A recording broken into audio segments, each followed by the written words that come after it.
दोस्तों नमस्कार, मेरा नाम है अनुरंजन और आप देख रहे हैं धनबाद न्यूज टेलीविजन। आज के शो में हम बात करेंगे राहुल गांधी और तेजस्वी के बिहार बंद का क्या रहा असर। पूर्व सीएम लालू प्रसाद की सजा बढ़ाने की अर्जी हाई कोर्ट में मंजूर। जारी है मैया समान योजना पर फर्जी लाभुकों की जांच। बिहार बंगाल के 172 फर्जी मैया पर दर्ज हुई एफआईआर। बाबाधाम पहुंचने लगे हैं श्रद्धालु। श्रावणी मेले का आज होगा उद्घाटन। बोल बम के नारे से गूंजेगा शिव भक्तों के लिए सजा देवघर धाम। इसके साथ ही लापरवाही कहें या प्राकृतिक आपदा, लोगों के मरने का सिलसिला है जारी। अब गुजरात में पुल टूटने से नदी में बह गई कई गाड़ियां, 11 लोगों की मौत। हाई स्पीड इंटरनेट प्रेमियों के लिए अब एक अच्छी खबर है। स्टारलिंक को भारत में इंटरनेट सेवा आरंभ करने की मिली है अनुमति। सबसे पहले आप सभी को हमारे चैनल की ओर से गुरु पूर्णिमा की बहुत बहुत शुभकामनाएं। गुरु अर्थात जब आपको सही और गलत का आत्मबोध न हुआ हो और आप कई रास्तों के एक मुहाने पर खड़े हों और अंधेरों के बीच आपके सोचने और फैसले लेने की क्षमता शून्य हो गई हो, तब जो व्यक्ति आपका मार्गदर्शन करता है और सही राह चुनने के साथ साथ आपके भविष्य की सुखद कामना करता है, वह गुरु होता है। वैसे सबसे पहली गुरु माँ होती है। माता पिता गुरु के अलावे आपके जीवन में शिक्षा, विवाह, व्यापार के पूर्व और पश्चात आपके हर समस्या के समाधान को आपका मार्गदर्शन करे, वह गुरु होता है। जब आप घनघोर अंधेरे में हो और दीपक की तरह गुरु सामने आ जाए, तो गुरु का सम्मान केवल गुरु पूर्णिमा पर ही नहीं बल्कि पूरा जीवन करना चाहिए। यही उनको सच्ची गुरु दक्षिणा होगी। गुरु से बढ़कर कोई सत्य नहीं। गुरु पूर्णिमा का पर्व पवित्रता और श्रद्धा का प्रतीक है।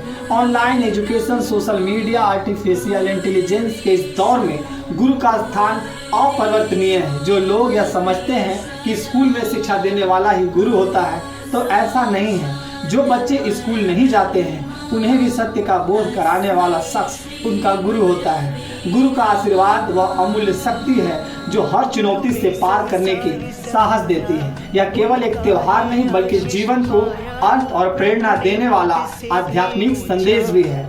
इसलिए गुरुओं का हर सूरत में सम्मान कीजिए। खबरें विस्तार से, आइए देखते हैं बिहार बंद का असर हमारे कैमरे से। बिहार में मतदाता सूची के विशेष गहन पुनरीक्षण पर सियासी महाभारत छिड़ गया है। राजद नेता तेजस्वी प्रसाद यादव ने कहा कि बिहार लोकतंत्र की जननी है और यहाँ लोकतंत्र समाप्त करने की साजिश हो रही है। हम बिहारी इसे खत्म नहीं होने देंगे। लोगों का आह्वान करते हुए उन्होंने कहा कि ऐसे करने वालों को सबक सिखाना है। चुनाव आयोग की दादागिरी नहीं चलेगी। चुनाव आयोग कंफ्यूज है। दूसरे राज्यों में काम करने वाले पिछड़े, अति पिछड़े और वंचित समाज से आने वाले 4.5 करोड़ लोगों का नाम काटने की कोशिश हो रही है। कोर्ट चुनाव आयोग 2024 लोकसभा चुनाव के लिए तैयार मतदाता सूची के आधार पर चुनाव कराए। मोदी सरकार के इशारे पर साजिशन प्रवासी मजदूरों, गरीबों के नाम मतदाता सूची से हटाने की हिटलरशाही कार्रवाई नहीं की जा रही है। बुधवार को चक्का जाम के दौरान राष्ट्रीय राजमार्ग पर जगह जगह वाहनों का परिचालन बाधित हुआ। कई जगह पर ट्रेनें रोकी गई। इधर एनडीए के पलटवार करते हुए कहा कि मतदाता सत्यापन को लेकर विपक्ष लोगों को गुमराह कर रहा है। पुनरीक्षण पर गुरुवार को सुप्रीम कोर्ट में होने वाली सुनवाई के ठीक एक दिन पहले इंडिया गठबंधन के नेता कार्यकर्ता बिहार में सड़क पर उतरे। बिहार में चक्का जाम के दौरान पटना में इंडिया गठबंधन के प्रमुख नेताओं की अगुवाई और आयकर गोलंबर से शहीद स्मारक तक मार्च निकाला। इसमें देश के नेता प्रतिपक्ष राहुल गांधी और बिहार के नेता प्रतिपक्ष तेजस्वी प्रसाद यादव के अलावा तीनों वाम दलों के महासचिव शरीक हुए। राज्य के मुख्य निर्वाचन पदाधिकारी कार्यालय की ओर जब बढ़ रहे थे, इस मार्च को पुलिस ने शहीद स्मारक के पास ही रोक दिया। यहाँ आयोजित सभा में इंडिया गठबंधन के नेता चुनाव आयोग और केंद्र की एनडीए सरकार पर जमकर बरसे।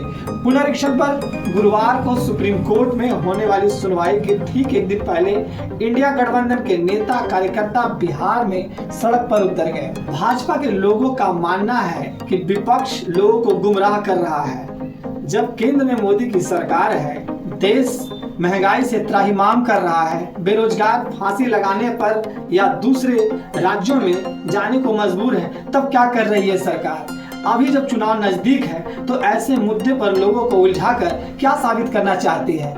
ऐसा नहीं है कि चुनाव 2025 में पहली बार भाजपा की अगुवाई में हो रहा है। इससे पहले भी कई बार चुनाव हुए थे, फिर ये मुद्दे क्यों नहीं उठाए गए? जब भी चुनाव नजदीक आता है कोई नया बवंडर छेड़ दिया जाता है। बिहार बंद की अगुवाई कर रहे राहुल गांधी और तेजस्वी के साथ साथ गठबंधन के सभी नेताओं ने चेतावनी दी, यदि मतदाता सूची में किसी का नाम कटा तो गठबंधन जोरदार प्रदर्शन करेगा। अब बात बाबा नगरी देवघर की।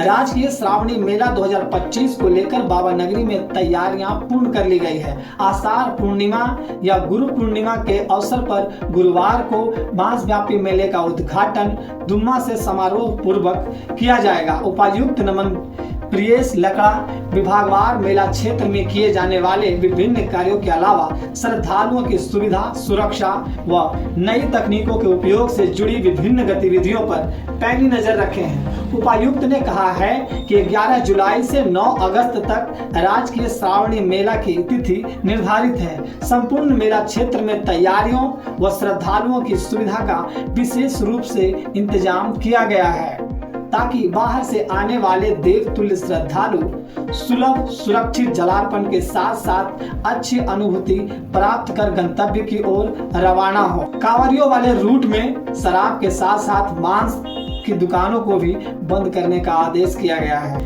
चारा घोटाले के आरोपी और बिहार के पूर्व सीएम लालू प्रसाद यादव की देवघर कोषागार से अवैध निकासी में मिली सजा बढ़ाने की सीबीआई की याचिका झारखंड हाईकोर्ट में सुनवाई के लिए स्वीकृत कर ली गई है। लालू प्रसाद को देवघर कोषागार से अवैध निकासी के मामले में रांची की सीबीआई कोर्ट ने 6 जनवरी 2018 को 3.5 साल की सजा सुनाई थी, जबकि इस मामले में अन्य आरोपियों को 7.5 साल की सजा सुनाई गई थी। सीबीआई की ओर से बताया गया कि निचली अदालत ने अपने फैसले में यह लिया है कि लालू प्रसाद के संरक्षण में चारा घोटाले को अंजाम दिया गया, इसलिए इन्हें ज्यादा सजा मिलनी चाहिए। अब बात मैया सम्मान योजना की फर्जी लाभुकों पर हुए एफआईआर की। मुख्यमंत्री हेमंत सोरेन और कल्पना सोरेन ने अपना वादा पूरा किया।